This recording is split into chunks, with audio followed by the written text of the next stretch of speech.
Hello and welcome back to 8:30 p.m. football.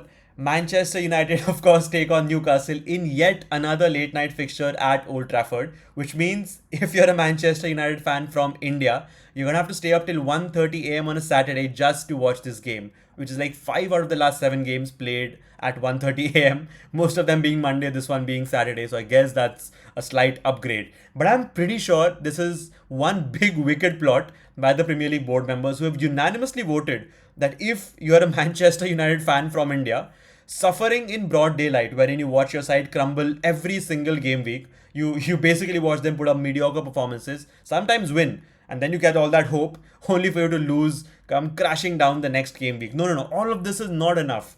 All of this has to be done at 1:30 a.m. on a Saturday morning so that your weekend and your chances of making the top four and going through to European competitions are both destroyed in one go. I mean, this is so wicked, man. And to make matters worse, United is, I'm pretty sure, not going to come out of this with a win. They're either going to put up a good performance and draw, or much worse, and quite possibly, given the form that Newcastle has been, not so sure away from home, but given the kind of form that they have been, United might just lose and make it all that worse. All right, moving on. Let's say Amorim decides to call me. Let's indulge for a second. Let's say he does that and he asks me for my wise counsel on how I would pitch the starting 11 against Newcastle. Here is how I would go about it, and quite honestly, so will he, because the Afcon departures and the injuries have not left him with much of a choice. The front three, of course, will have to be Benjamin Sesko, who hopefully did not incur any further injuries after playing a good chunk of the last game. Matheus Cunha on the left has to be starting over Mount on the left, while Mount obviously is also more comfortable there in the games that he's played. The 3 goals that he scored have all come from him starting in that area. Cunha has really made it his own. The goal last time was quite good. He could have obviously had those 2 other goals when he drops central very often, picks the ball up from deep, and I feel like that is just his natural side. So he will start on the left. Mount obviously also delivered a couple of really good crosses from the right. There was promise. He's got to practice more. He's got to make it his own in the days to come, because this front three, I feel like, is at least going to start the next 4 to 5 games. So Cunha and Mount up front, right behind Chesko. Dorgu and Dalo showed immense signs of improvement. While Dorgu was very unsure of the ball initially, I think the deep pressing and the fact that he started winning balls with those presses gave him a lot of confidence. He won the ball back a lot of times. He looked much better on his dribbles as well. He gave the ball away quite a few times, but the crossing was better. The incisiveness that he's lacked when he dwells on the ball a lot seemed to be pretty much gone in the second half, especially after he provided that crucial intervention that led to United's goal. Dallo, on the other hand, clearly showed that right is his natural side. Of course, he's also a right-footed player. He delivered quite a few crosses. Not the best quality, but way better than what he usually does. The kind of impact that he usually provides on the left. Casemiro and Martinez, I feel like, will be the main disappointment. Casemiro, of course, thankfully has reset his yellow card counter, which means, given how we know him, he gets a yellow card almost every game, it feels like.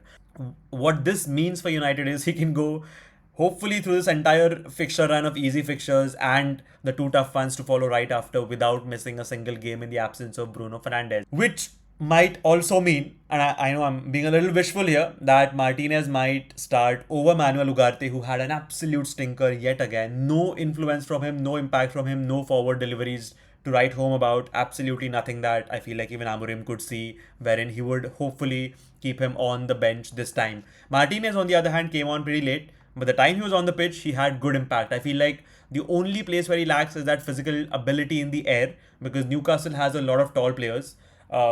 To make it slightly better for United, I don't think Dan Burn will be available for this game. But even barring him, I feel like a lot of their players have that good tall aerial ability. So if the balls are delivered deep, I feel like Martinez might have a bit of a challenge. At the same time, I don't think Ugarte is a towering figure by any means. And I would any day, every day, put Martinez over Ugarte. As a friend recently told me, Martinez actually played in the CDM role at Ajax, which means the guy is literally trained for this.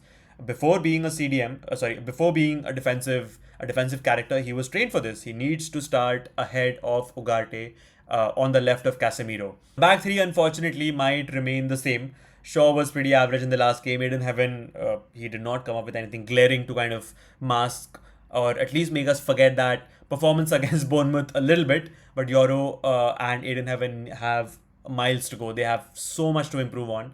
Euro, of course, was again very average. A few mistakes here and there in the last game as well, that led to the direct Rogers goals. Lamins, of course, still waiting for his second clean sheet. The only one he kept in his first game against Sunderland remains United's only clean sheet in this entire season. Now, talking about Newcastle United, I feel like this side plays with such stark contrast at home as they do away from home. At home, players like Anthony Gordon, Nick Woltemade, Tonali, and Guimaraes are absolute backbones of their attack. They are incredible when they press forward. Newcastle loves holding the ball, much like Aston Villa, except that they don't like to stay back. They love to attack more. So I feel like Anthony Gordon and Harvey Barnes have been really good at home for them. Gordon, of course, with his injections of pace and the recent form that he's found after Voltemade decided to give him that penalty, I feel 3 or 4 game weeks back. He scored like 3 penalties after that. He scored a couple of goals, a few assists also. I feel like he is brimming with confidence. So is Harvey Barnes after scoring those 2 goals against Manchester City. Both of them, along with Anthony Elanga and obviously Jacob Murphy on the right, are immensely good, immensely quick on the flanks. But that being said, when they're not in possession, as is the case mostly away from home and their oppositions tend to attack, they sort of fall apart.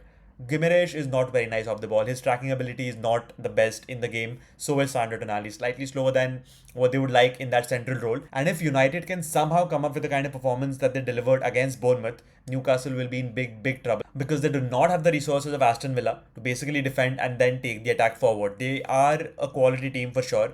They basically play very clean, direct football, and countering or winning lost balls and then moving the ball forward is not their style of play. Speaking of how they're expected to line up, of course, this is again a side that has been riddled with injuries as United has been.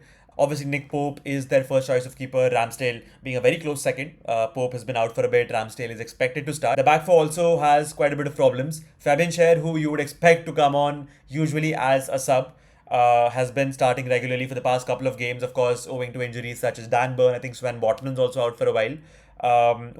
I feel like one of the most critical players for a fixture like this, where you want that quick supply to the flanks, would have been Tino Livramento on the right on the right back position, but he of course is also out, which means Lewis Miley and Lewis Hall would both be expected to start alongside Fabian Schär and Malik Thiaw.